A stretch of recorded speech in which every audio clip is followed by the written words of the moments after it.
Yeah, and I would like just to introduce you a little bit who we are, our office, what we have been doing here. So, for example, you know, you have a quite famous Alishan forestry railway, historic one. You go to Alishan, you sit in the train, and you breathe the wonderful air in the mountains. But behind here, those are the locomotives, which are around 100 years old. And Slovak experts, because we have the same locomotives and we have something similar like your forestry database, we have been helping you to rebuild and renovate those. So our experts used to come to Taiwan before the pandemics, and were trying to give their own expertise how to make those old machines functional. Next slide, please. Then I'm very proud that when I came here 5 years ago, I came with my wife to Esli bookstore, and I did check, okay, some Slovak books, you know, translated. I didn't find anything. No single book was there, you know, it's the bookstore there in Taiwan. So that was quite embarrassing for me. And I asked my wife, okay, so can we do with that something? And my wife, she's a doctor of Slovak language and literature, that's her. And she has been also translating from Slovak to Chinese and vice versa. And she started to cooperate with many of Taiwanese writers, publishers of the children's literature, of course, and they were very strong bonds. They did a lot of your children's literature is very advanced, and I would say that high quality writers are here in Taiwan. So we did 10 Taiwanese books were published in Slovakia, and 10 Slovak books were published in Taiwan. And we did plenty of activities around all Taiwan. So probably you can buy this book. You can go to the bookstores, and you will know that I'm not been lying. You can try to find it. It's about the Bratislava marketplace, and still you can get it in Kaohsiung, in Taichung, in Taipei, wherever you wish in the bookstores.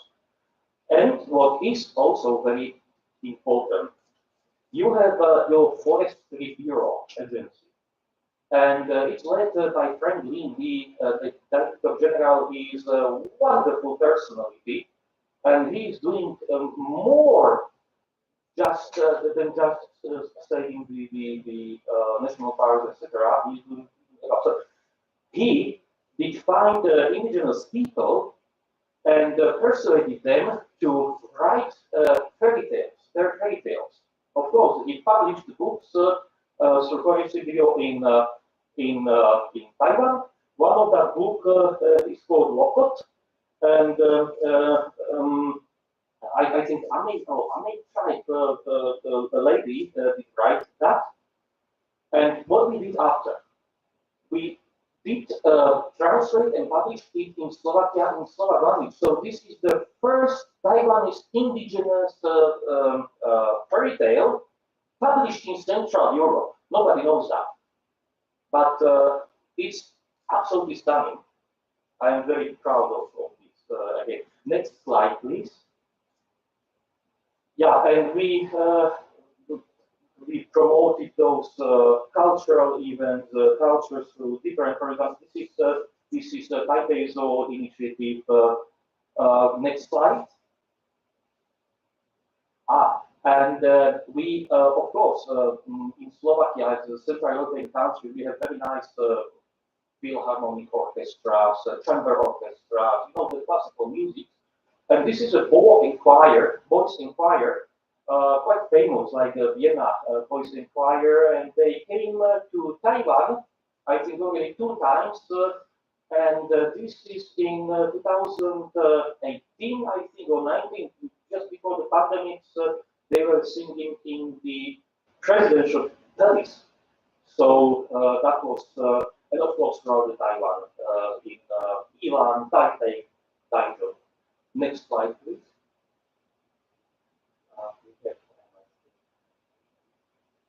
Yes, and this is a folklore art, Slovak folk art. You can see those Slovak dresses. Of course, we do not wear them now. We used to wear them 100 years ago, but also those ensembles came and did throughout the years try to introduce Slovak folk culture. For example, the Ilan Folk Festival. Next slide, please. And you see, this is the colleague, this is the husband of my deputy. And he taught, just because of you, Taiwanese, this fuyara, musical instrument, and he displayed for you in Ilan, I think that's the Ilan Folk Festival, or somewhere else. What we also did, this is the UNESCO heritage. Fuyara. It's unique in Slovakia. It's called Fuyara, and it's very nice. You play it in the mountains. We have the high mountains like you, so you go to valley and playing the Fuyara, and in another valley someone else plays.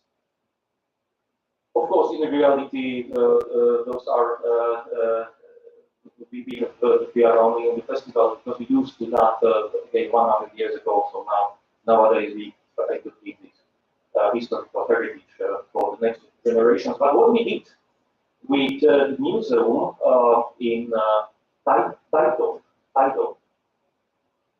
we did connect our folk costumes with indigenous costumes of the indigenous people living in Taito area, and this exhibition that was wonderful. It was absolutely interesting. And you could find, of course, there are no connections, but patterns, some of the patterns were similar. I was quite surprised that you could find the connections even if they are not. Next slide, please.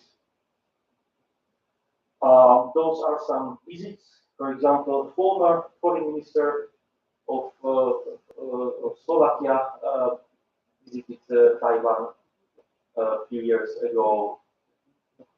This is a very, very important person for us. One of the professors at the Suzhou University, who have been introducing Slovak language and literature to Suzhou University. And we started in the next slide. Maybe we can have it there. Yes. And after Beijing, Seoul, in Taipei at Suzhou University, this is the third university in this area where you can where the Slovak language is taught. Of course, that's only, I think, second semester now, and we shall see how we shall continue. But around 25 to 35 students, once every Wednesday, once a week, and of course it's a credit, so they get a credit for this, so it's official Slovak language taught there. So if someone is interested in Slovakia and the Slovak culture, Slovak language, still there is a chance to I don't know if I can promote another university, but it's the case that the Slovak language taught there already. Next slide, please. This is very important for us because, you know, the bilateral relationship can be business to business, so people to people cooperation or official to official cooperation. But something is missing. There is some missing point, and that is that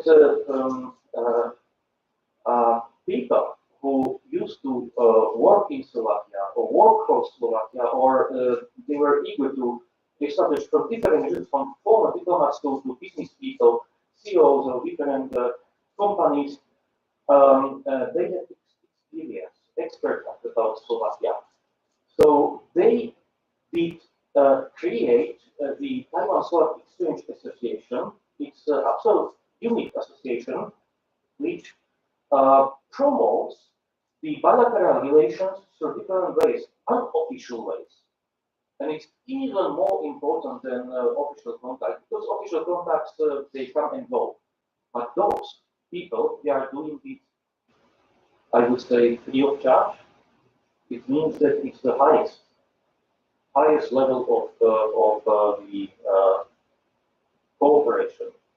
So we were so happy that we could open this association, and we could be part of that. Thank you. Next slide, please. And this is our office. That's me, my wife. This is my deputy and her wife. That's all we have. So we are just two diplomats, two family members. In our office, there are two Taiwanese who are working for us. So this is all stuff we have here in Taiwan. Thank you very much. Next slide. And now Slovakia. Who we are? What is Slovakia? Where is it? Probably, as I mentioned already 5 years ago when I came to Taiwan, many people, they just confused Czechoslovakia, Slovakia, Czech Republic, Yugoslavia, Slovenia, I don't know what else, everything possible. But now I am absolutely surprised. I gave a lecture at one university, Taiwan, National Taiwan University, that was in the city center of Taipei, and I asked those people, that was a huge auditorium, I asked, okay, so how many people how many of you do you know about Slovakia? And maybe 80% of people raised their hands. And I asked, okay, did you learn just before my lecture? No, it's from news. So I was very happy that through different activities, we could directly to people. For example, your donation of face masks or our donation of vaccines when you needed that. Many people did notice about our policy. So that is Slovak. We have historical towns, folk architecture. This is the capital city, Bratislava. This is on the Danube River. This is the Danube River, and that was the border between Roman Empire, which used to exist 2,000 years ago, and between barbaric Germanic lands, which is this part we are here. So we were just the border between antique world and barbaric lands. Capital city Vienna, capital city of Austria, is just 40 kilometers from Bratislava. So those are the two close capitals in the world, I think. We have also the very nice mountain view. Next slide, please. And we have also some historical connections with Taiwan.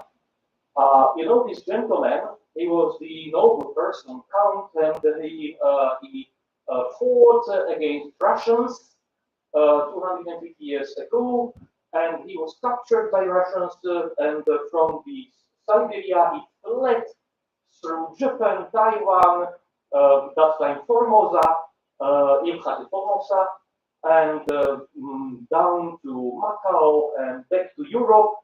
And he was one of the first people who did publish a book about Taiwan.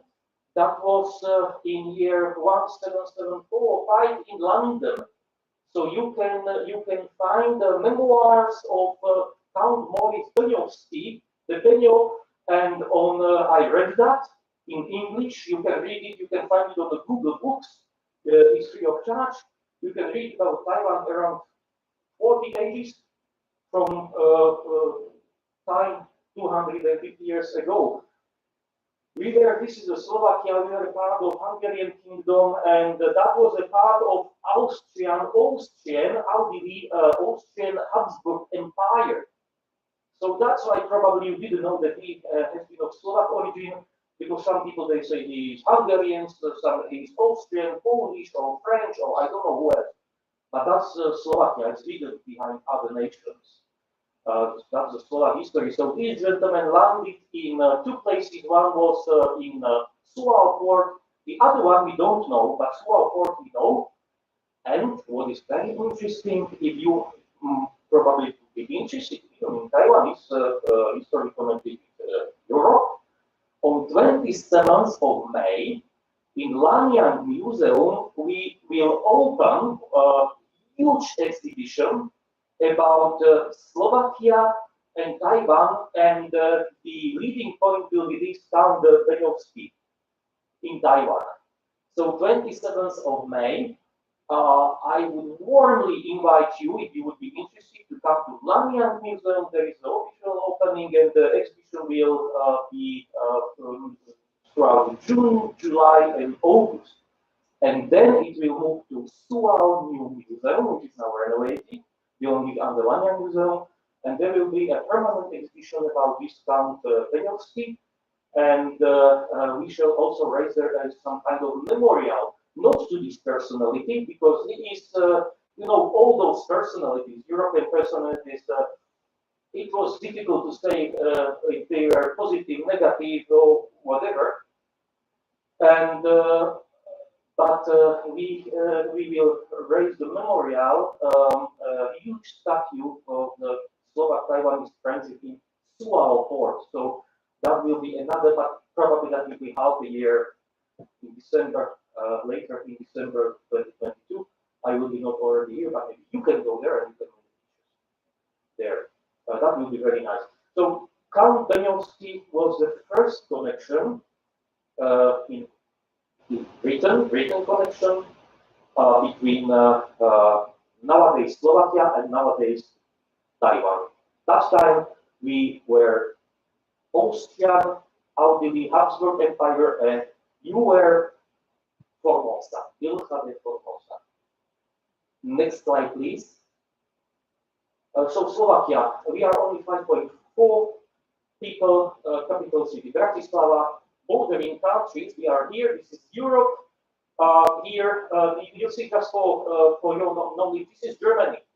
This is France, UK. This is Poland.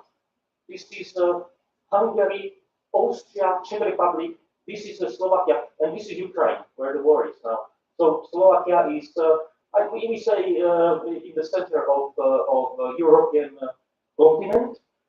And we are part of the European Union, Schengen countries. It means that we have no borders with other Schengen countries. So you can freely go without passport, without anything. I think I did. You have always yourself. You can go through Austria, Switzerland, France, to Spain, to Portugal. And what is also interesting, you pay the same currency. We have the currency euro. So if you go to Slovakia, we don't have our own currency. Our own currency is euro. So even when you go to Portugal, you don't need a passport, and you don't need to change your money. Or you can do the way this one, this way to Finland. It's the same. So Poland, Baltic countries, and Finland, again, no borders, no change of currencies. This is important for our economic relations. I already mentioned that three huge Taiwanese companies in Slovakia. Next slide, please. Well, those are some details about Slovakia. I have to tell that we are doing well, but you are doing better economically. Taiwan is ranking of the Taiwan is higher in many areas, but Slovakia is a small country. You have to imagine that we are only 5 million people, and many wealth, for example, which we also generate, is not our wealth, but going to other countries. So in your case, it's much easier. What do you would like from Slovakia in Taiwan from Slovakia? you ask me, for example, you ask me, okay, so I never bought something from Slovakia. You can actually. The things made in Slovakia, same like my iPhone. I heard that 70% of this mobile is made in Taiwan or made by Taiwan, and Slovakia is something similar. We, if you drive, you know the car Porsche Cayenne is made in Slovakia. That's why our trade is good. It's of course German car. You say, oh, you're made in Germany, but fully made in Slovakia. Or Volkswagen Touareg, another big car. Or for example, when you buy the new Land Rover, Range Rover, Britons together with Indians opened the only outside of UK factory in Slovakia, in Nitra. And when you buy Chinese, German Slovak cars or German cars made in Slovakia, you buy in Japan, South Korea, Taiwan. In China, they have their own factories, so that's not all East Asia, but also these Range Rovers, British big cars, probably the newest one are made in Slovakia. So that's also hidden. We are hidden. When I came to III Institute for III,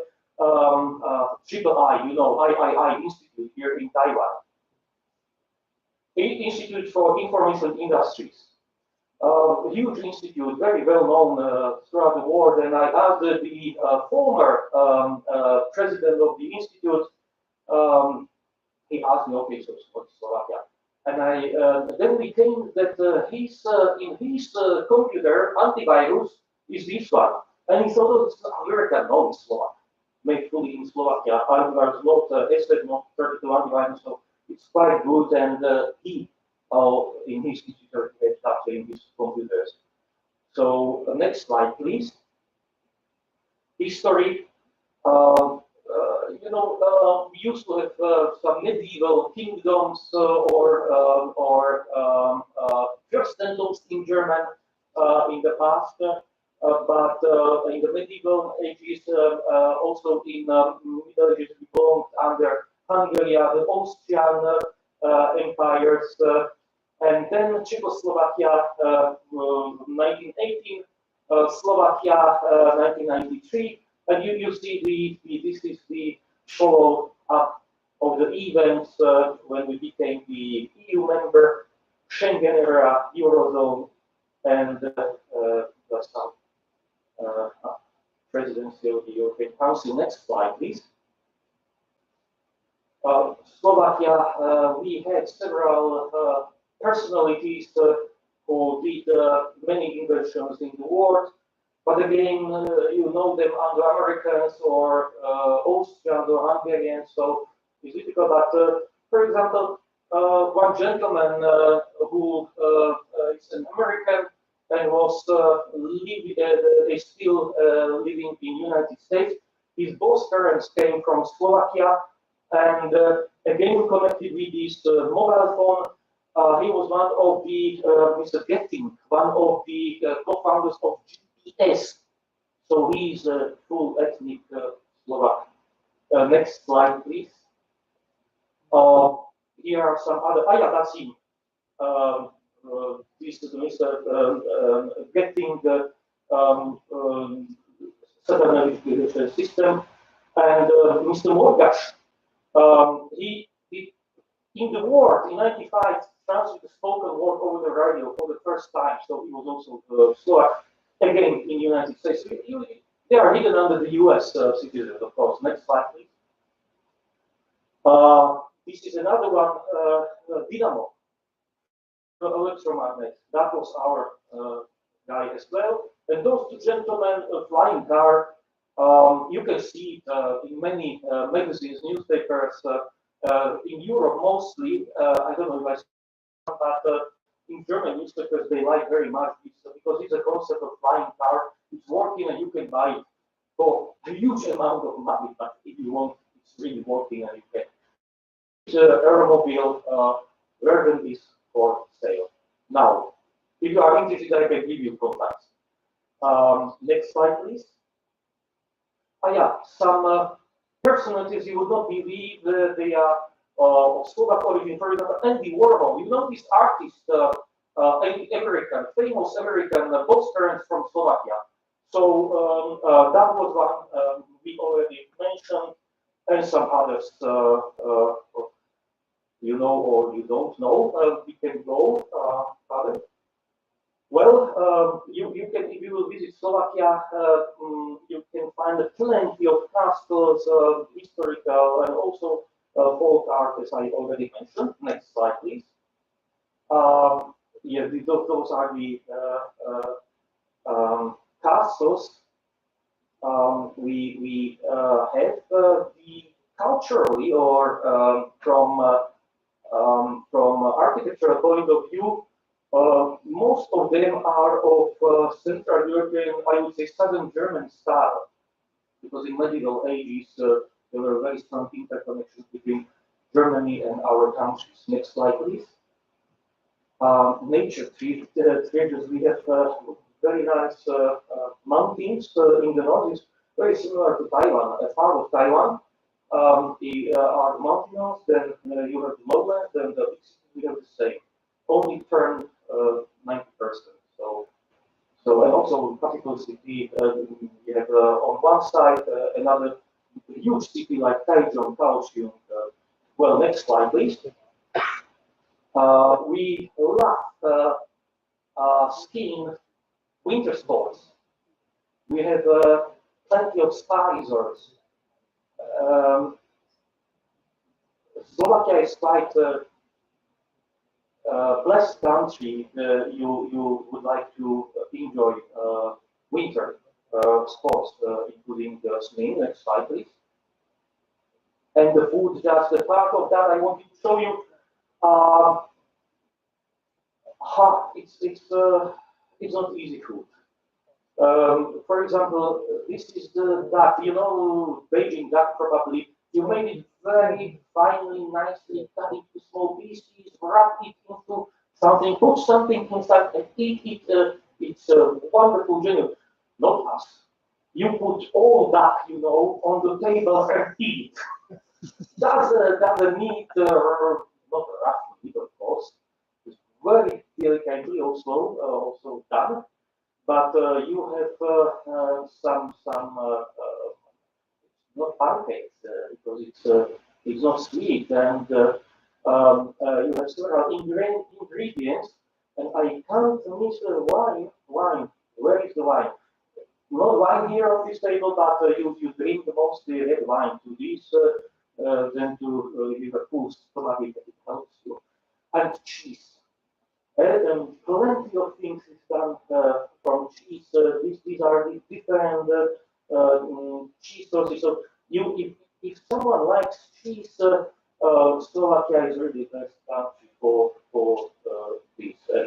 We have also many sweets, different sweets, not here on this table. Okay, that's one of them is here. Next slide, please. So this is the capital city. Bratislava, again, the Danube River. Just next to us is Austria and Hungary, and over is the Czech Republic. This is the castle, and this tower, if you would judge how old is it, this tower genuinely is 1,000 years old. So this castle didn't exist. That was just one watchtower 1,000 years ago on the small hill. And then other parts came throughout the century. So this one together, as you can see, is around 400 years, 500 years old. But history is really there. Also, this church is around 700 years old.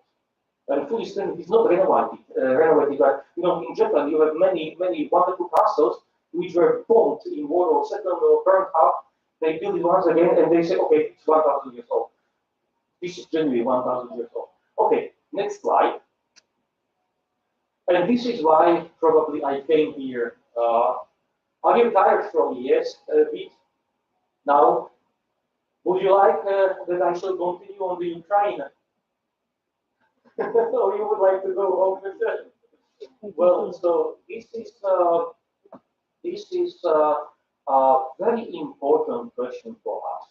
conflict in Ukraine, war in Ukraine, or aggression of Russian Federation against Ukraine. We were absolutely surprised, negatively surprised that something like this happened in Europe, although outside of the European Union, but in Europe, again, after World War I, World War II. We thought that Europeans are wise or have been wise enough to somehow understand that when they in person, their parents, grandparents, grandparents survived 2 world wars. They were epicentrums of 2 world wars. That they will learn that nothing like this will again repeat itself.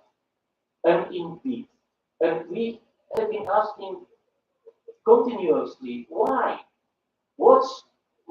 something like this could happen again in Europe. I can tell you my sometimes I'm saying my personal, my family experience. My grandfather, he was born in 1898 and died in 1993. So he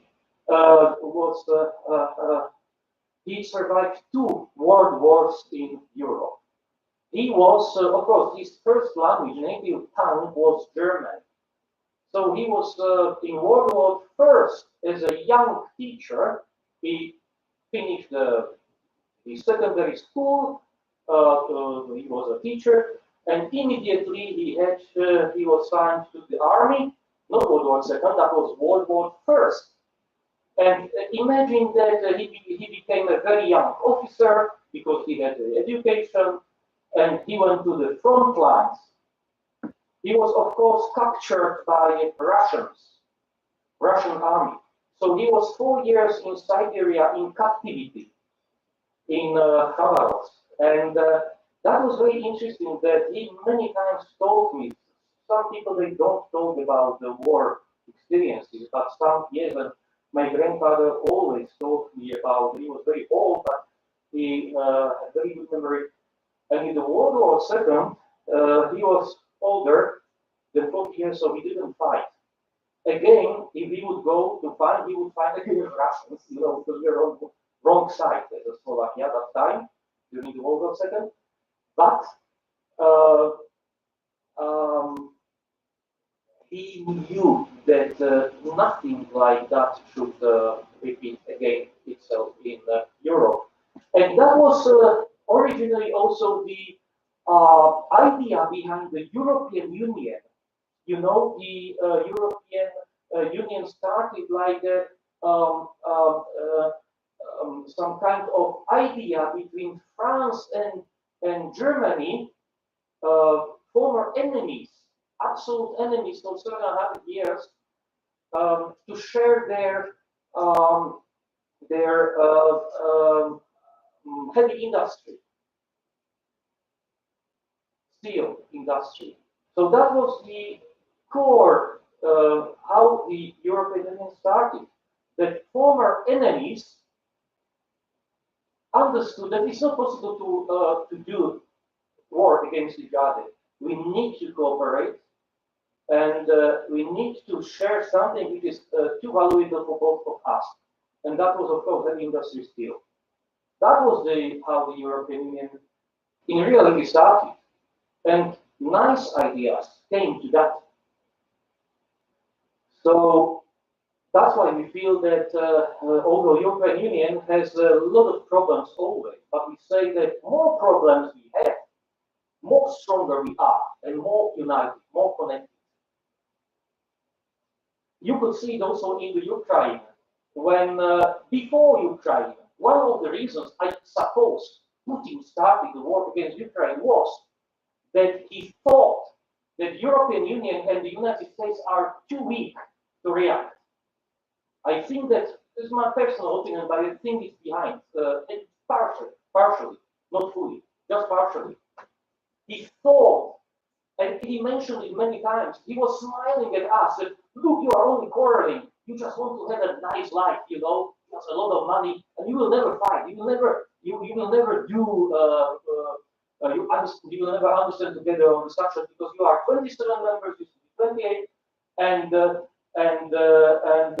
you can't have one voice around the table to vote against us.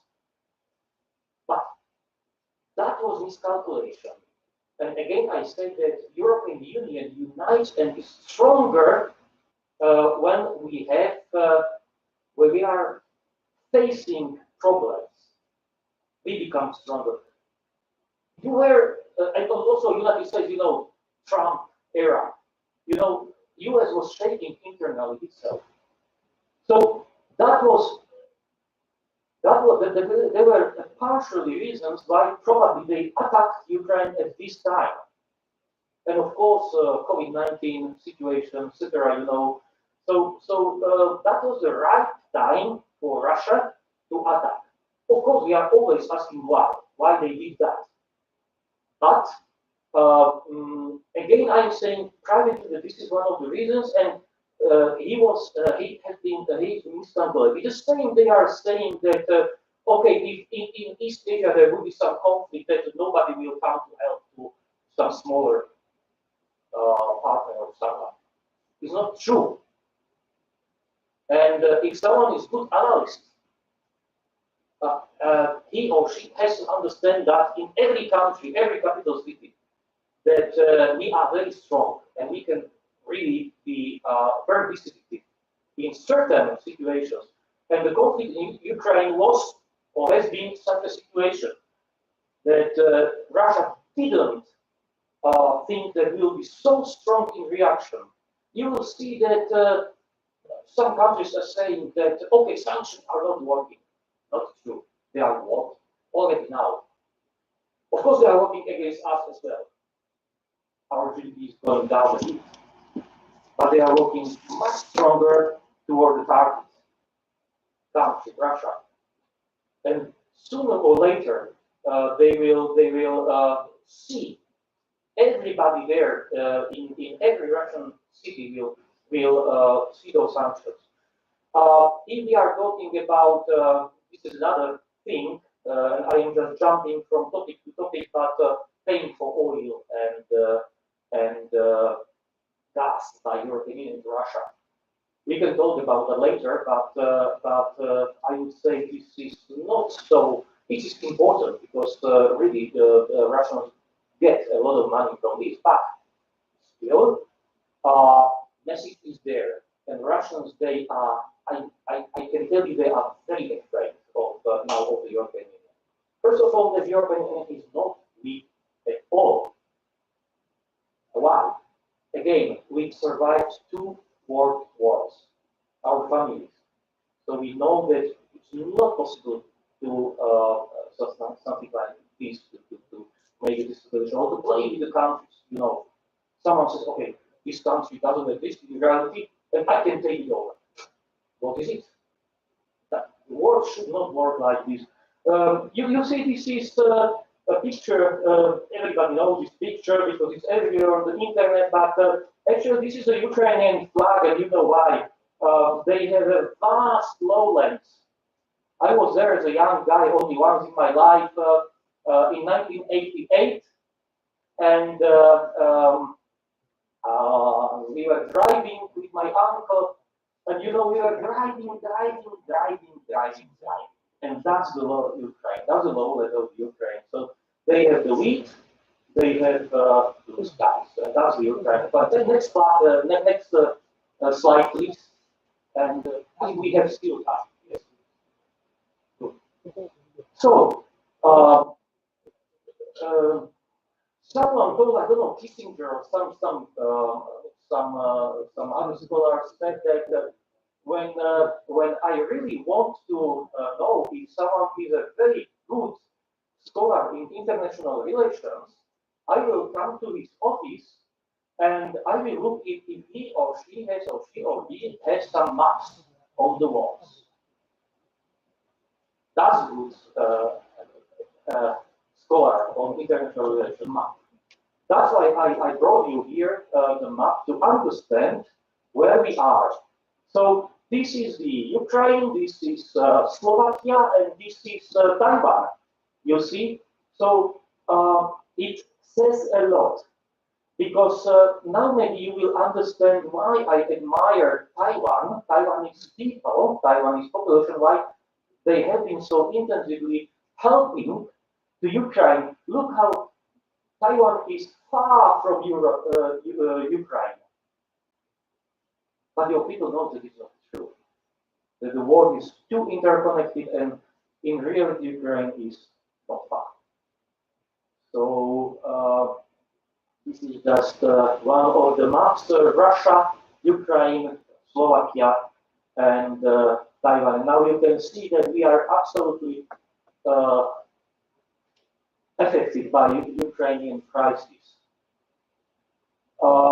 Well, so basic data about Ukraine, maybe I will not tell you because you know already a lot about that, but what is very interesting to notice that they have 42 million people, and around 67% of that speak Ukrainian, but around 1/3 of people, they speak Russian language in Ukraine. And of course, what is also very important to notice that the corruption index in Taiwan is 68, which is quite low, 25th place in the world. Slovakia is here, 52, 56. But look, Ukraine is 32, 122, 121 countries are above. So Ukraine still has been developing itself a lot. There is not economic and no political stability. There has not been during the last 15 or 20 years. This is another reason why Putin attacked. Still, Ukraine has not been a consolidated country.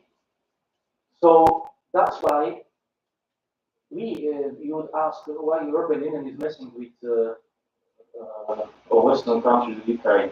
We need to help them. They want to be a democracy, and we need to bring them those patterns you have here in Taiwan and we have in Slovakia. So that's one of the reasons, of course.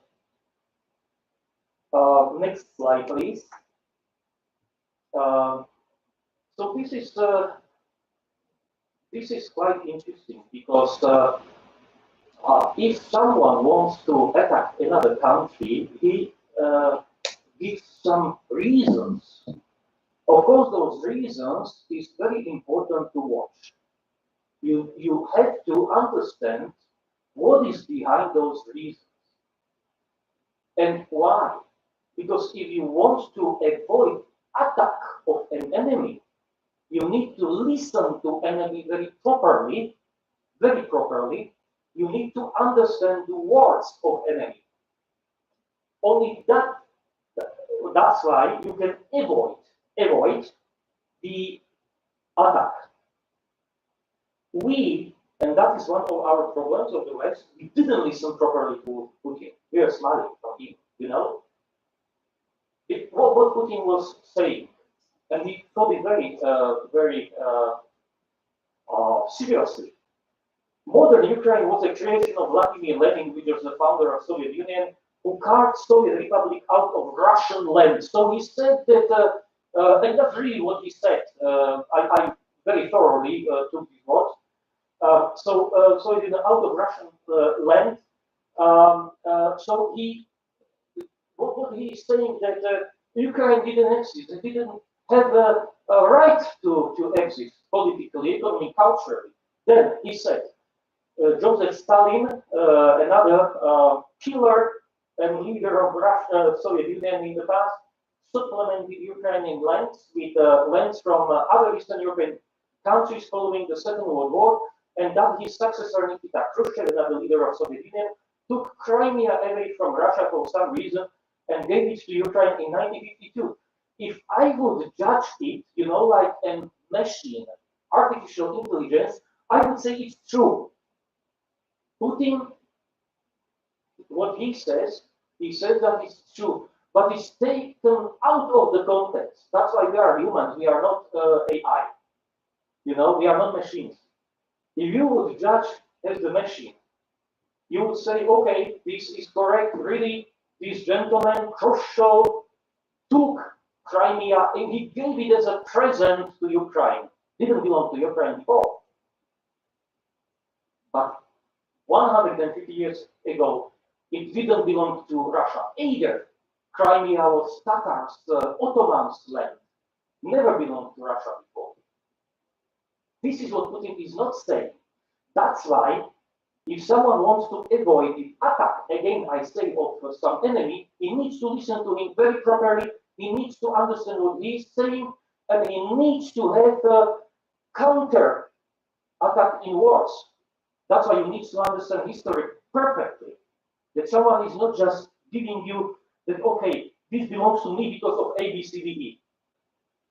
You need for each A, B, C, D, E nice defined to be your own A, B, C, D, E.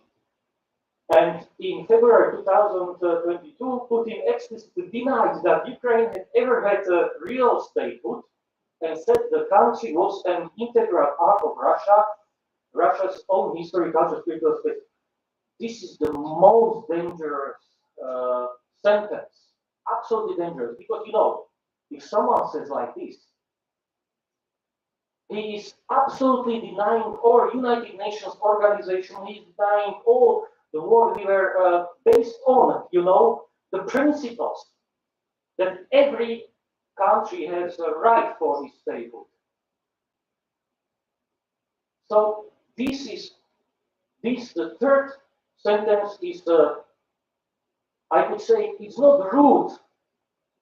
If someone says something like this is a declaration of war against someone else. Well, I remember very well when American intelligence, they mentioned in February that many times that, okay, Russia is prepared to attack Ukraine. We in European Union, our leaders, they were smiling, as you know, you did so many mistakes in the past. For example, in Iraq, you said that they are chemical or mass destruction weapons, and then we attacked Iraq, and that was a huge mistake. You are doing the same mistake now. And you know, Americans were correct. This time they're so surprised, they were absolutely correct. They're intelligence services. That's why probably some Russian intelligence services officers are now in prison. Because there was a leakage of information. Crucial information, I would say. But if you read, if you are, because you belong to Institute for International Relations or you know, within Tampere University, so some of you probably will be political analysts. If you read something like this,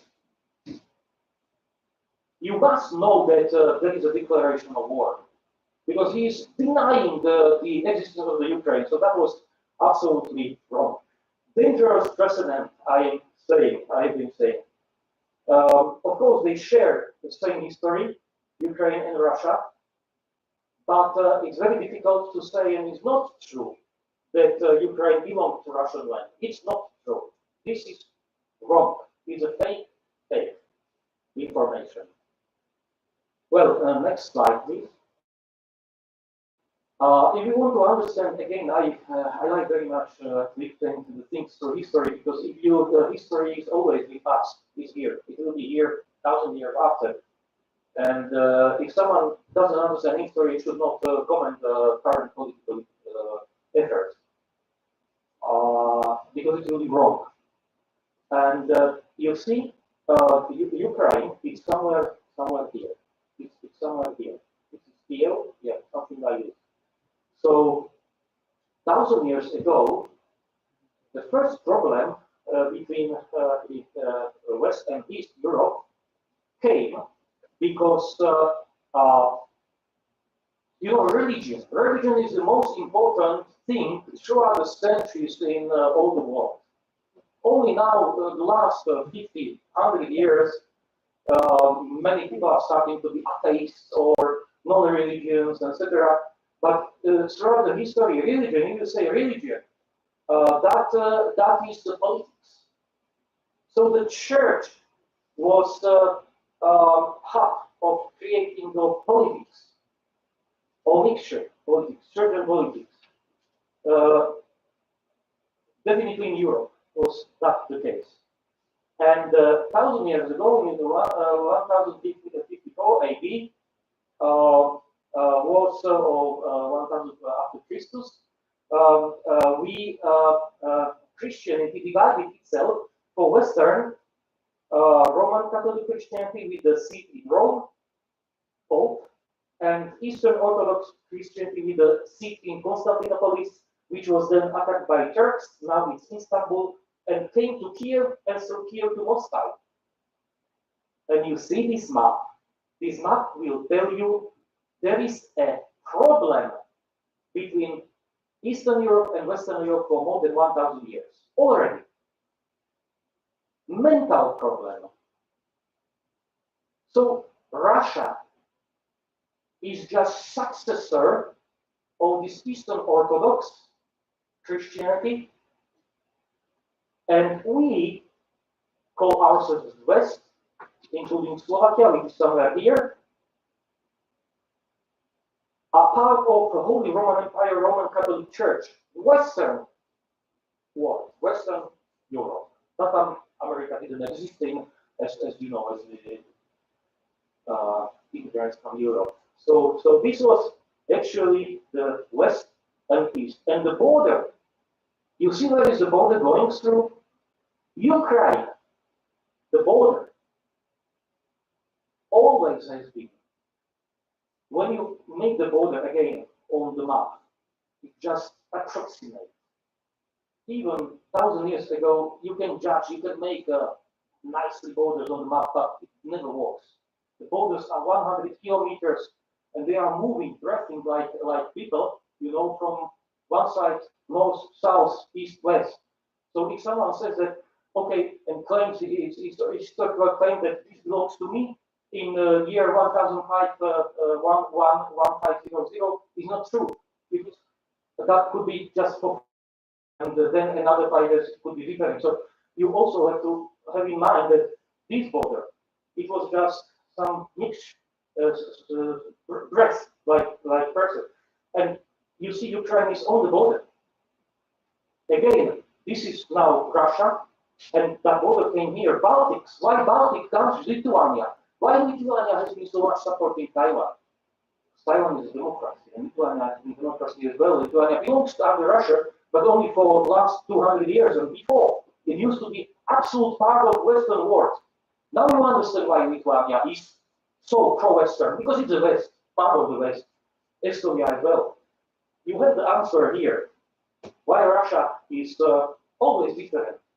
Because it's this part. And now we have another very interesting example. You say, okay, what about Greece? Belongs to Eastern Orthodox. But then they changed a little bit. They started to be politically, also their church is not fully under Kiev or Moscow now. It's Greco Orthodox. So it's a bit different, including Romania and Bulgaria. So now Islam is here. So Eastern Orthodox is now what is Russia. It's a half of Ukraine.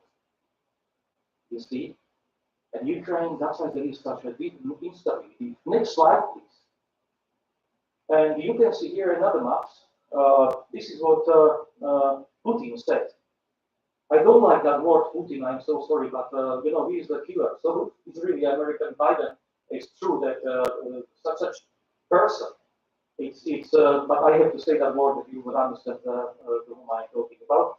So Putin's had mentioned through his advisors that Ukraine belonged all for 1,000 years to under Russia because of Kiev and Rus, because of that word Rus. But that Rus, Kiev and Rus, that was neither Ukraine, neither nowadays Russia. And no one can claim that. You understand me? It's like, there are many examples, I won't go into details, but that time, the head of Kievan was in Kiev, and Moscow didn't exist. Where is Moscow here? It's nowhere. You see, Moscow didn't exist that time. So really, he cannot claim at all that historically Ukraine didn't exist, Russia didn't exist either. But the predecessor of Russia and Ukraine together was the Kievan Rus, and they were Eastern Orthodox, most of them. But during the centuries, this is the map, I think from 1918, I would say, 1918, and this is, you see, the Austria-Hungary, Slovakia, Prešov, it's Bratislava, so it's our capital city, it's here. So Slovakia is here, and Russia is this. So we're part of Austrian-Habsburg Empire, this is German Empire, Germany. Now Russia is here, it's Königsberg, it's Kaliningrad. So, you know, all that borders were moved more toward the east. But Russian took over the part of the Poland. The Warsaw was part of Russia at that time, including Baltic countries.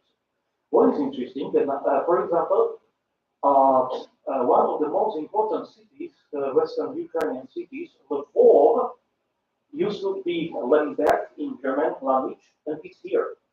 So you see, it's even not part of the Russian Empire. So again, you see here on this map that Ukraine was part of Ukraine belonged to the west, part of the Ukraine belonged to the east.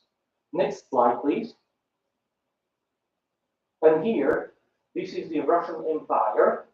Yes, it's also before World War I. And you see the Ukrainian language. It's shown here. It was almost around the nowadays Ukraine, because Ukraine is here. So Ukrainian language was very widely distributed already 100 years ago. Next slide, please. And that is the religion. So this is the, as I said, the Orthodox Christianity, and here is the Catholic Western Christianity. Next slide, please. Again, you can see the languages in Ukraine, the division. You can see clearly that yellow is more Ukrainian language, or people who say that they speak Ukrainian, and red is people where more people say that they say that they speak Russian, or they are of a Russian ethnicity. And this is very interesting. This is another point Putin did countries. He thought, why? You say, why he came to Kiev, why he attacked from so many unprepared. Those troops were not so much prepared for that. Why he attacked from so many parts, and why they were so that they think that if everything will go easy going. Why? Because of this population, they think that they are pro-Russian. They were sleeping for more than 2 decades. Russian analysts. They didn't understand that even Ukraine has been changing. They thought that the Russian population equals Russia. Russian population in Ukraine. That was a huge mistake. A huge mistake of Putin analysts or military analysts. They thought that when they will come with tanks, that flowers will welcome them, and not arms. You understand now this miscalculation that someone, even in Russia, they did so many huge mistakes in intelligence. So many mistakes that their aggression failed, at least in the northern Ukraine, because they attacked from here, from here, from here, from here, from there. And they didn't expect that Ukrainians who speak Russian, that they would defend themselves against Russia. They think we are same nation. That's a huge mistake of an attacker. The attacker couldn't read for at least 2 decades the development in Ukraine. The Ukrainians, they felt, you know, plenty of Ukrainians went for war to Western Europe, including Slovakia. We had for 2 decades many Ukrainians who came to on a weekly or 1 month basis to work, and then came with the money back to Ukraine. They learned there. They saw different style of life there. You know, they are hardworking, very intelligent people. They would not be just idealized like Russians thought that, okay, we will come with red flag and, you know. So they thought that they can easily take over at least this part of the Ukraine and mission accomplished, and then we can trust politically for the rest. Next slide, please. And this is also before the Russian aggression. So you see the division. This is what the Russians thought. All these divisions, again, you see, these are the presidential, 2010 presidential elections. Clear division for the pro-Russia and pro-Ukraine. Again, 2015, the pro-Russia, pro-Ukraine. Again, this gentleman is pro-Russian.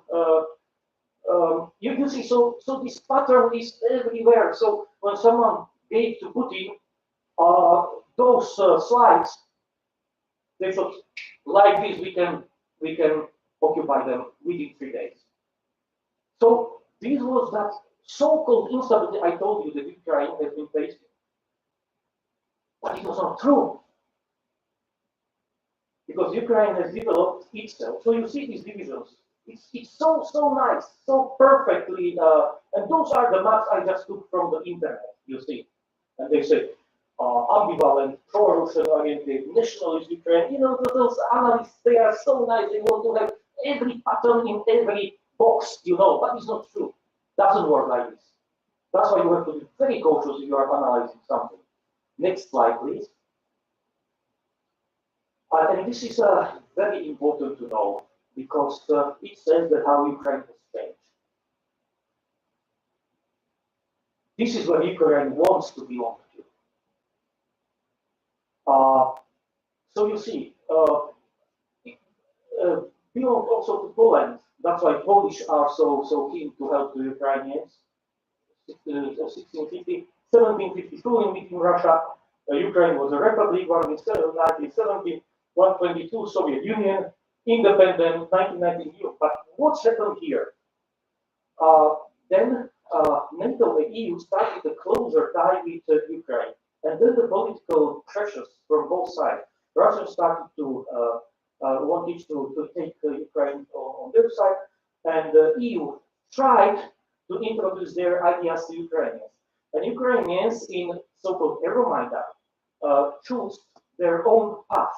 They choose the European Western civilization over Russian world. So that was also not easy, because the association agreement we drafted with the Ukraine, the European Union, we drafted in 2012, postponed in 2013 through internal political situation, but signed in 2017. And this was another point by Russian staff. They were afraid that if they will not act now, Ukraine will be lost forever for them. That is another very important point. Next slide, please.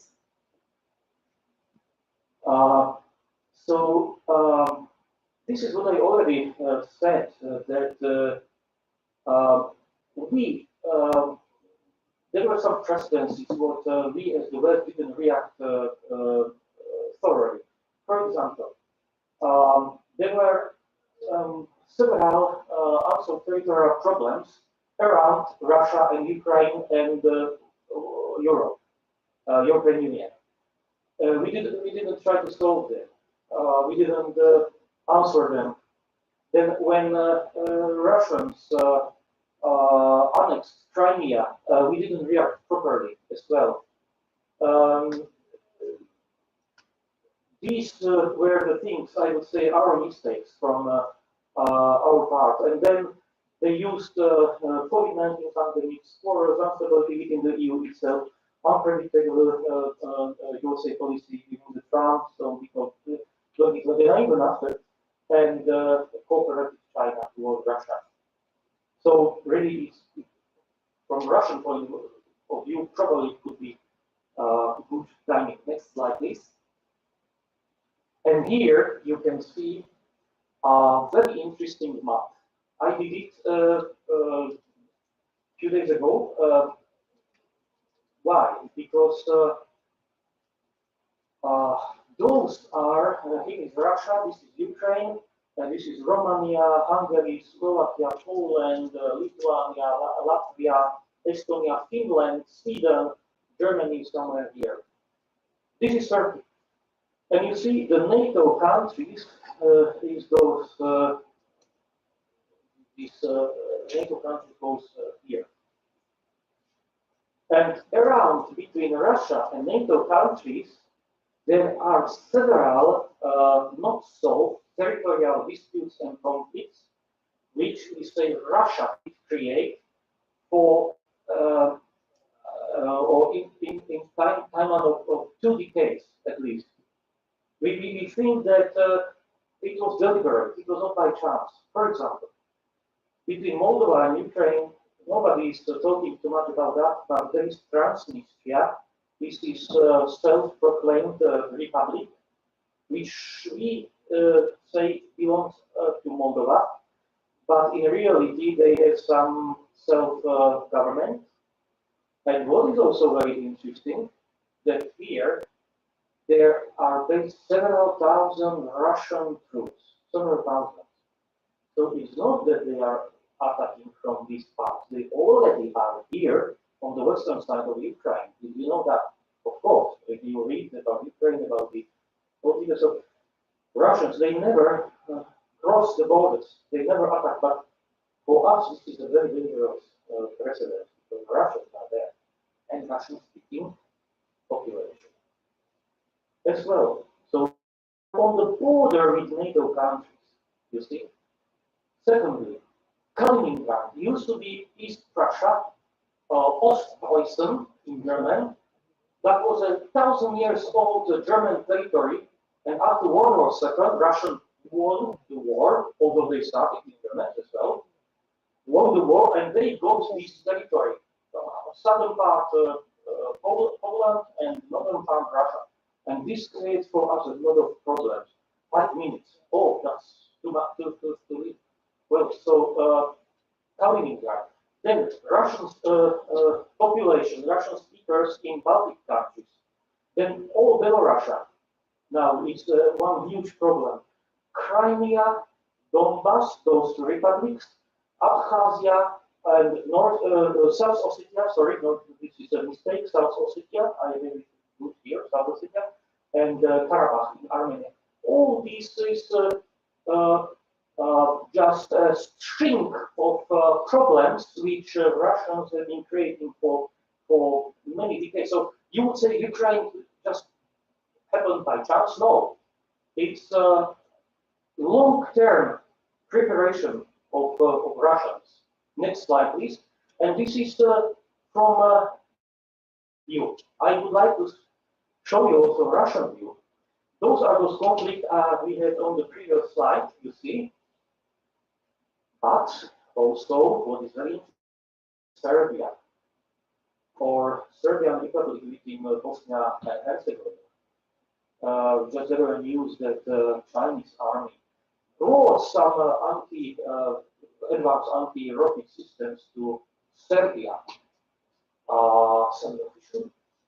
So you see that how quietly they have been cooperating, Russia and together on certain things. And this is behind the NATO lines. But from Russian point of view, as I told you why Russian point of view, I put it in the pink because Russians, they like pink very much. So, you know, the problem is that Russia empire used to be this red border 100 years ago, including part of the Poland, all Finland, Baltics, etc. You see, when the Soviet Union came, the yellow line, but politically they also occupied this part of the so-called Eastern Europe, including Slovakia, Czech Republic, and the half of the Germany, 40% of Germany. You called East Germany in the past. And now Russia is what? Does this. So you see the retreat absolute retreat, absolute defeat of Russian style of politics, influence, culture, etc. Retreat. Nobody likes them beyond this border. That's the problem for them. So this is another point what I wanted to say. Why they so much need at least Ukraine, Belarus. They already got Belarus, I would say. That's why it's this circle, and Kazakhstan as well. And Syria. So you see, they are fighting on several in several ways for several decades. So the conflict didn't come just this much. Next slide, please. And this is a very interesting to see. You know, those pictures. Psychologically, it says to you that something is wrong with this guy. Next slide, please. We don't have a time. This is very interesting, but maybe next time. Next slide, please. This is our official views. You know that what we say, I would say NATO views, Russia is carrying out a long-planned, brutal and unprovoked invasion of Ukraine. It's absolutely true, and we need. There are several things. They are bombing. They are using thermobaric cluster munitions, which are prohibited. You know, they are crossing all red lines possible. Next slide, please. This was the initial aggression from the south, from the north. So we don't have a time. Next slide, please. And this is what happened. The Russians did retreat, and the Ukrainians won all the north. But the problem, what will happen, is here, because the goal of the Russians is to keep all this territory in the south, because they need. This is Russia. They need to have connection on land connection with Crimea. That's one of the reasons why they are fighting in Ukraine, and that's why they created these two so-called republics, Donetsk and Luhansk, because it's a bridge for them here. So they don't care about Russian population in Ukraine at all. They care only just to get some there. And you see, that's why Mariupol always is in the news. They need to get the Mariupol. If they don't get the Mariupol, they lost all war. Because Mariupol is the only point, the second largest port here on this on the sea, and is the only point how they can come. If Ukrainians would keep Mariupol, Russian lost forever the connection, and that's why we predict that they will try huge attacks here. They have been preparing just now. Maybe when I am talking, they will start the attack in 1 week or 2 weeks, but they will try to do a serious attack and to occupy all this part. Next slide, please. And this is what I am saying, that it's just a part of Ukraine. Here is Mariupol, and those are those two republics, and they will try to connect all Eastern Ukraine. Next slide, please. Next slide, please. Yes, next slide, please. This is really quite nice, because those are some names, some pictures, how tractors, Ukrainian tractor, and that's true, where this is an original picture, and then they started to make a joke how Ukrainians are taking Russian rockets or Russian submarines with the tractors. So you see the bravery of Ukraine, ordinary Ukrainian people. And this is important. Next slide, please. This is very important to know that who is fighting the war? It's not the army, it's the citizens. You understand me? Not the army can win the war, but citizens themselves. If they want to defend their own country, country will not fail. Probably you understand what I wanted to say. This is the refugee crisis, largest in Europe after World War II.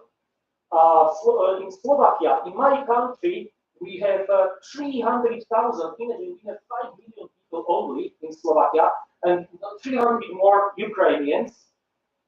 In Poland, Poland is even more, 2.5 million people coming to there because of historical and I don't know other connections.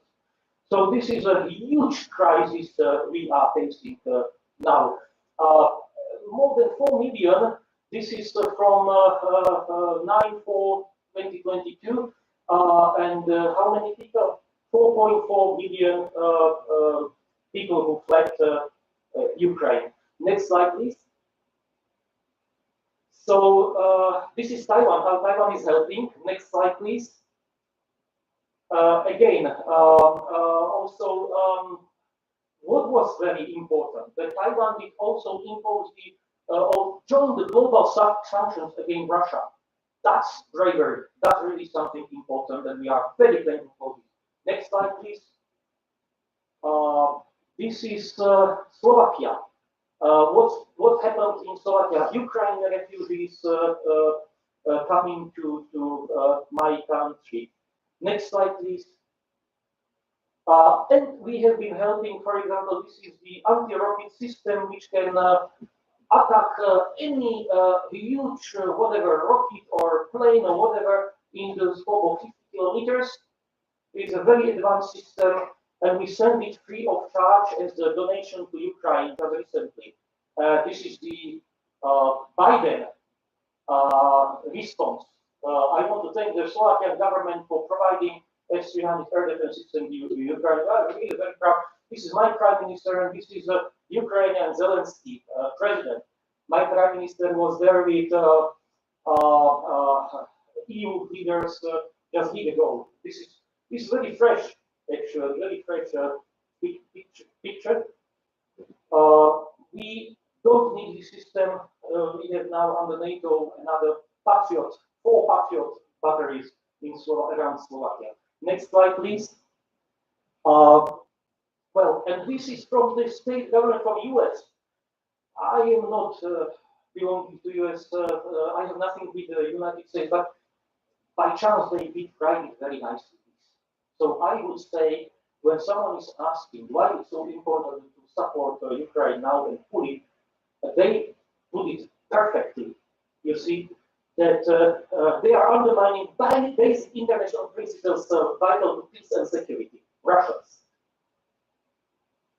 Borders and territorial integrity of the state cannot be charged by force, etc., etc., etc. So we don't have the time. So next slide, please.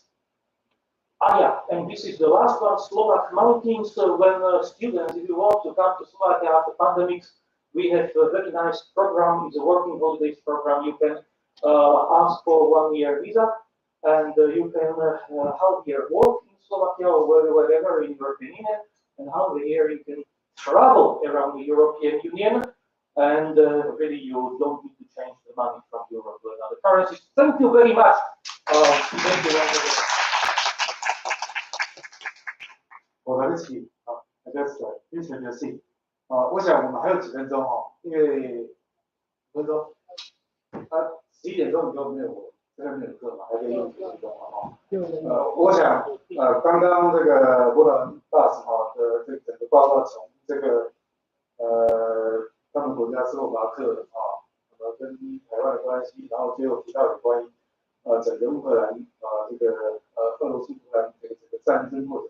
我想给大家很深刻的印象那我想这个机会难得那么我们可以提一些问题来问他，用中文跟英文都可以那这个我们在场也有我们的王老师类似来讲者的university 那么是不是请大家问问题那么这个机会很难得我看在场很多特别来So we may our audience with some questions regarding your speech. But first, I want to ask 2 questions. One question is, why Putin, Russia, from Russia's point of view, they declare this is not a war, this is a special military operation. Why? Why this term? And secondly, why a spokesman from the Putin on May 9th, we will win the full victory of the war against the Ukraine? Why? These 2 questions, please. Thank you. Thank you very much. I would say that Putin, and this is not my idea, but of course it's widely shared. Russia, they also called 2 wars, and they were, I would say, not so much tried like 10 years, and plenty of families died, especially in World War II. And the word war is something very negative in Russian population. So always, if you see that Russians, for example, they attacked Georgia, they did attack all the inside the territory, this Chechen war. They never said that it's a war. They said it's an operation, it's a peaceful operation, or peaceful. So it's very interesting that they are just playing with words, with the words. I think that they don't want really to use. And the second thing, second reason is that they you have to understand that Ukraine and Russia, and you know that very well, they are interconnected. People to people, there are mixed families, many mixed families, and they really there is so many Ukrainians living in Russia and vice versa. And if they would say that we are in war against Ukraine, that will not work with the Russian population. So that's why it's special military operation, and that's why they talked about Nazis, about nationalists, etc. Because those are all negative words in Russian history. Very negative. Nazism or nationalism. It's negative. The word is negative word, but special operation, you know. So and the second thing, Peskov. It's a very strange figure because in Sky News he mentioned this. That is a war. They are trying here and there to saying this word because what it is, and they know it is in reality. So I would say that probably you should not say that, but he is preparing himself and his Russian population that is not so easy. The situation is most become, and they know that they are failing. So if they would win, they will never mention a war, but they are, and you know what is very important to know, that we shall not leave Russia if they will make ceasefire, if they will make a peace with Ukraine, we shall not let them go. Someone will have to pay reparation for everything. Someone will have to pay financially, politically, economically, and this is, we will not be opening yet. But it's already on the table in Russia that know that. 好，那是请大家提问，请吧，来，我们先收集一些问题，然后请大家一起回答哦。来，请 first. Thanks very much for a fantastic talk. I was wondering kind of what the end game or what the solution might be, in the sense that kind of if Putin's kind of this kind of Hitler-esque kind of genocidal maniac, then it's clearly kind of giving him a chunk of Ukrainian territory, probably won't appease him. On the other hand, kind of if kind of the only solution is to get rid of Putin, that is very, very difficult, and there's a risk kind of strategically in kind of driving China and Russia too close together, because that would affect, particularly in this part of the world, somewhere like Taiwan security. So I was just wondering, kind of behind closed doors, what you think this kind of, what a viable kind of end game or solution might look like. Okay, and first question, and 那有没有其他朋友问题啊？或者请 please. So I want to, first of all, thank you for fantastic presentation. I wonder what are the sort of people's opinion on importing war embargo Russian natural gas. And then earlier today there were reports saying that the Russian military used chemical weapon in Mariupol. If the report is true, what do you think Slovakia should do in response? Thank you. Okay, second question, 有没有第三个请？后面先好了，后面先好，在前面好，来请 Chris. I am a PhD student at the Graduate Institute of International Affairs and Strategic Studies. First of all, you are very welcome to our university, and second of all, thank you for your presentation and your introduction. I have two questions. The first question is, in recent years, we have seen several countries they abandoned Taiwan, and I am wondering to which extent relation between Slovakia and Taiwan is solid and nothing will affect in the future. And the second question, why in 2003 and 4, Slovakia started to become more active or involved in the international community? Because in 2004, for example, they joined the European Union, then the NATO. So I'm wondering about 2003 and 4, why you became more active in the international community. Thank you. Okay, thank you, Ali. And first.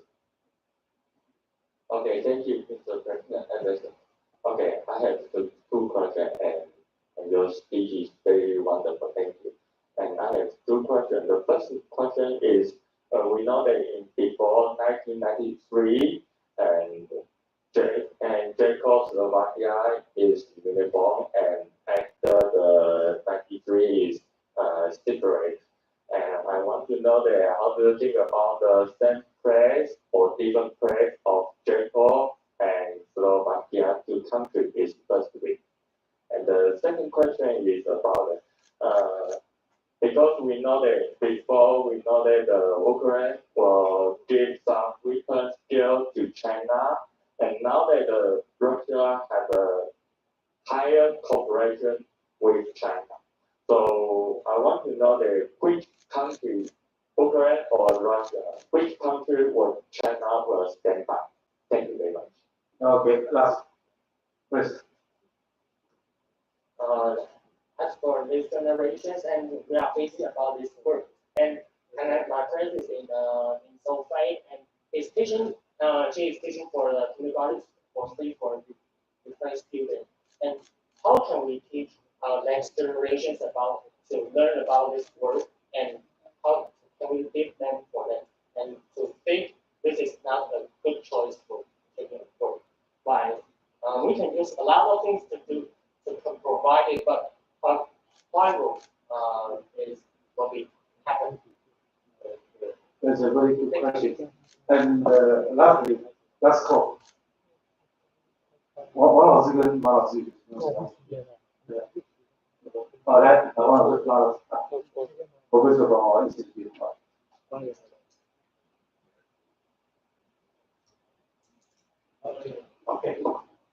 Okay, thank you for your speech and presentation. I feel that is very wonderful. But I have some misunderstand, or I don't understand what's the things, intention, or the goal for the war to Ukraine. As to occupy this part of the Ukraine, or occupy whole land, or just don't allow Zelensky to join the NATO or EU. What is the thing's goal or target or intention for this war? This is my first question. And the second one, I really would like to understand or to hear your opinion to how to analyze China's role in this war, or in Eastern Europe, the influence in Eastern Europe in the future. Thank you. Okay, thank you very much. There are 6 persons who raised altogether 10 questions. But I believe we don't have enough time, but you can take the time. Yes. Thank you very much for more questions. How is it this time? Because now it's still around, so we can stay. They don't have enough more than 10 minutes. Because those questions are maybe for another 2 hours. So, but they are both very interesting, and I would tell you that through many answers are just speculation. It's not possible to really understand, first of all, Russians.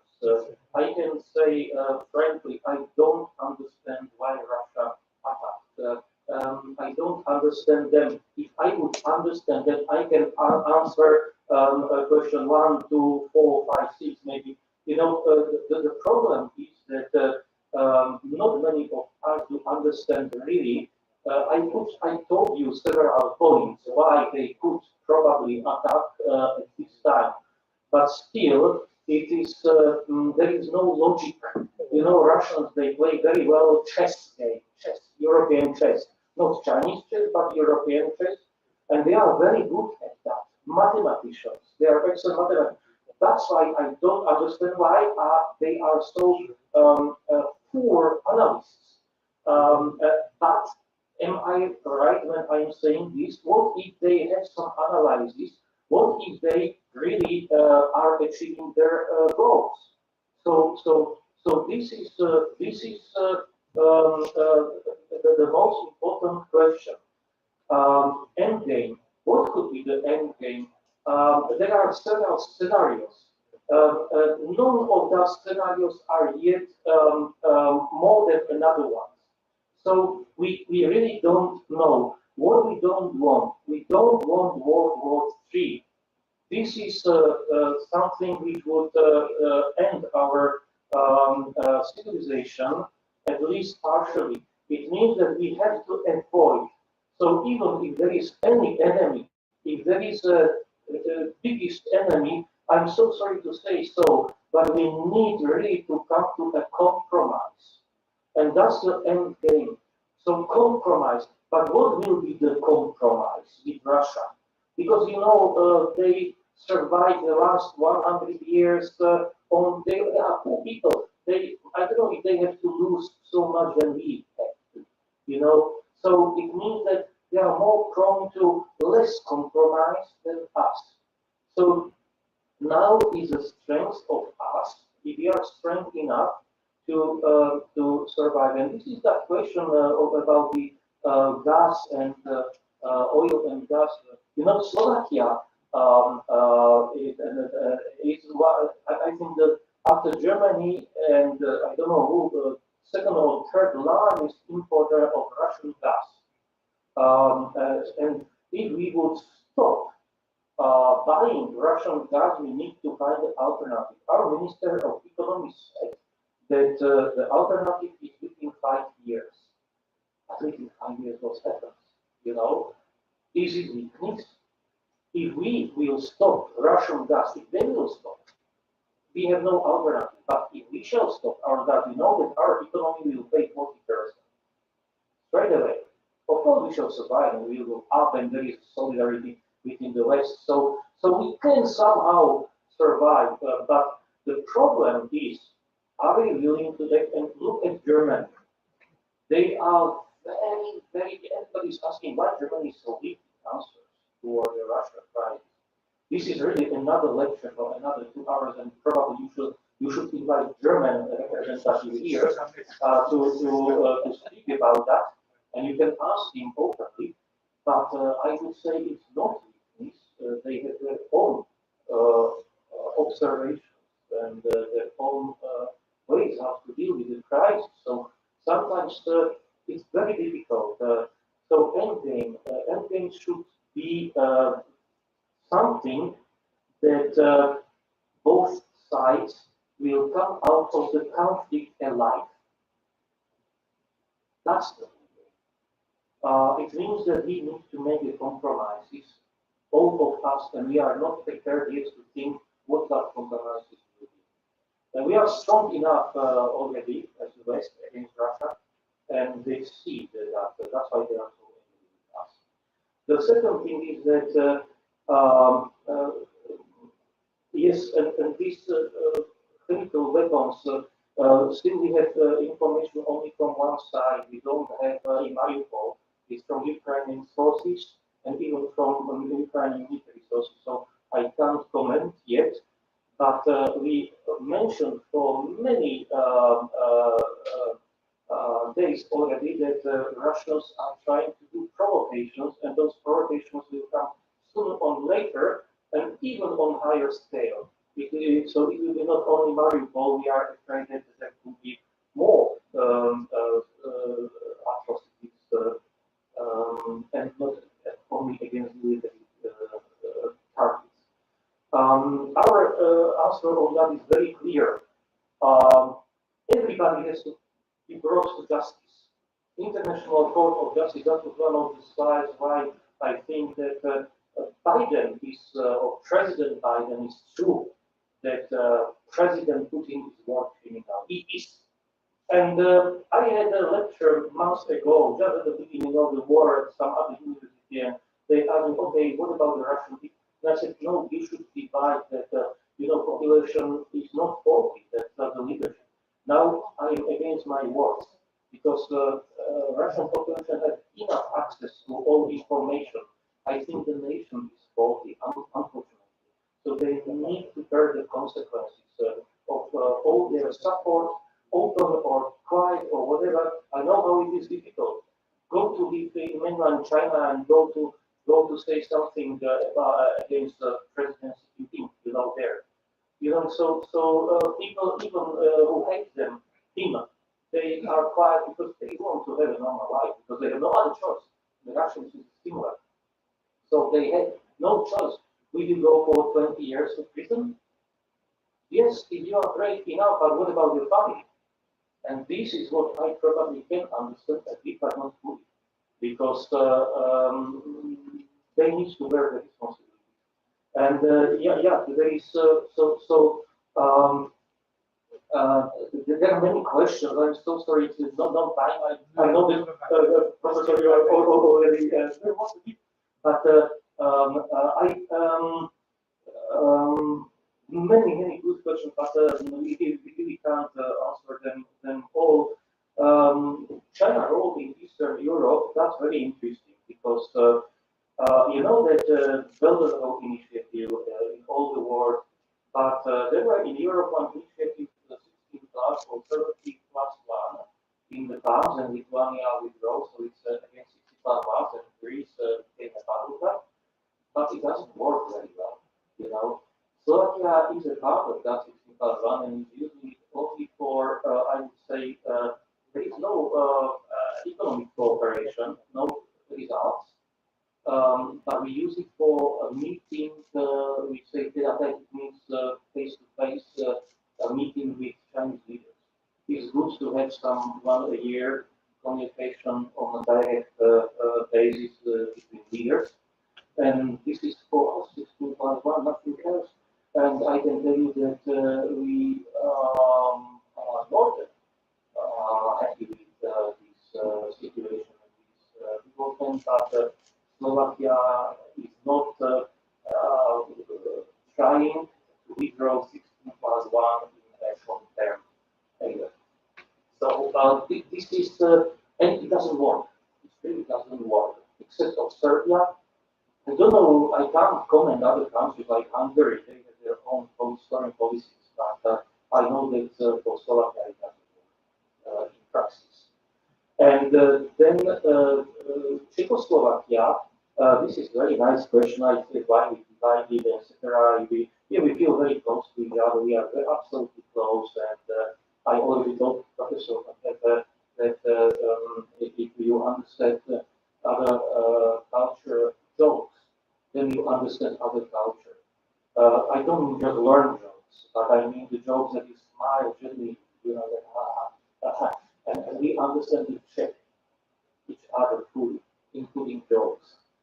So division, but we are not one.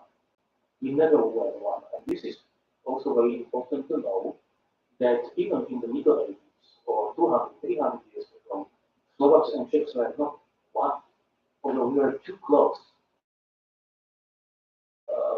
making it's not possible to make parallels in different parts of the world. It doesn't work. Then we can make a mistake.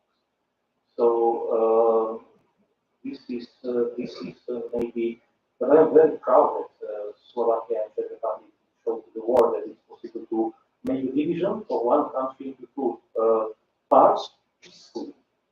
What we really did. Okay, I am very sorry I can't respond on all that. Maybe we can, not me. 所以我们非常感谢博塔文代表给我们这么好的这个影响内容的说明，因为时间不够，刚才很多问题也没有回答到，那希望以后有机会他在回国之前就在其他人再谈那我们先送个纪念品给博塔文等一下如果他有空，你在这边再做合照我们先照这样讲。那么这是一个模子的列图，因为我上面。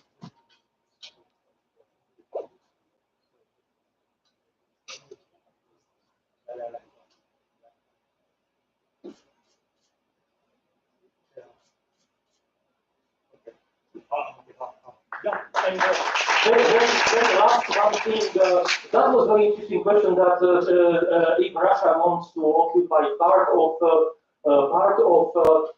Ukraine, or they just are against Ukraine participation in NATO, I think if they had a chance, they would take over all Ukraine, but they don't. That's why they will try to destabilize. That will be probably one of the results good for Russia, that they will still keep the east. They will destabilize Ukraine. It means if Ukraine is destabilized, it can't be part of NATO, because we need to solve if someone wants to be a part of NATO, or even European Union is also a huge problem, and the Russians, they know that.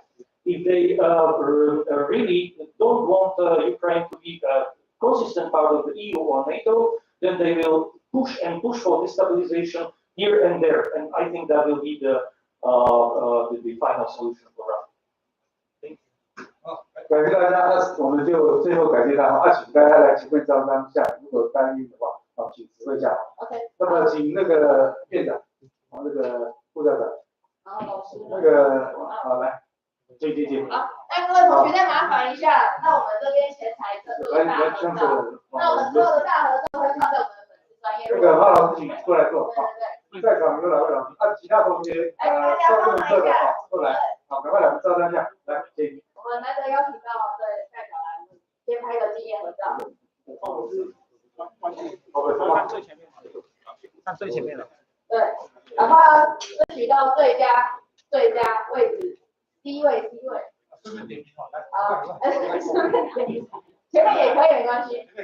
好，我们快点集中。来，各位同学，来，一起来拍个照。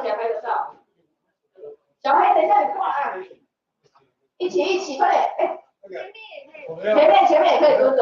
拿掉还是要带？现在可以。要带。好。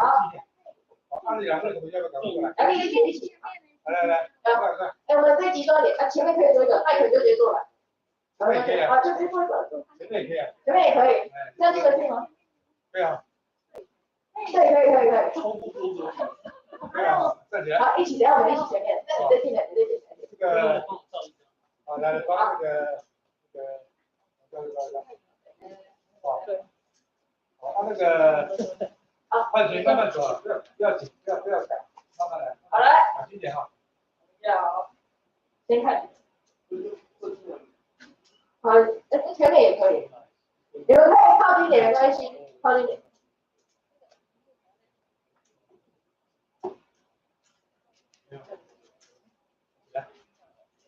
好来。好，你不要抬起来，要不然。从这边。好，1、2、3，先看这里。好，1、2、3，可以。好，在这里。好，1、2、3。这个玉兴不进来。要，等一下，我说地瓜说耶哦。地瓜耶 ，OK， 好。那个帮院长盖章。好。那个副校长。好来 ，yes。这个是什么？台湾说，我说台湾，你说 number one 啊，台湾 number one，OK， 好，这一张哦，等一下，还有Slovakia要说 number one，OK， 好，我说Slovakia，你要说 number one 哦，好，Slovakia number one，OK， 好，谢谢，好，再打一张，好，我再进去哈，大家不好意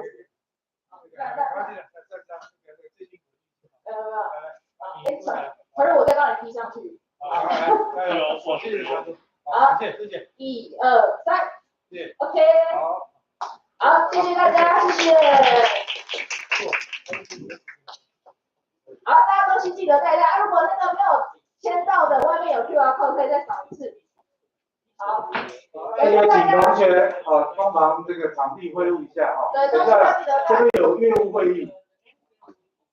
我们下次还有邀请驻台代表再来，请欢迎随时追踪我们的粉丝专页。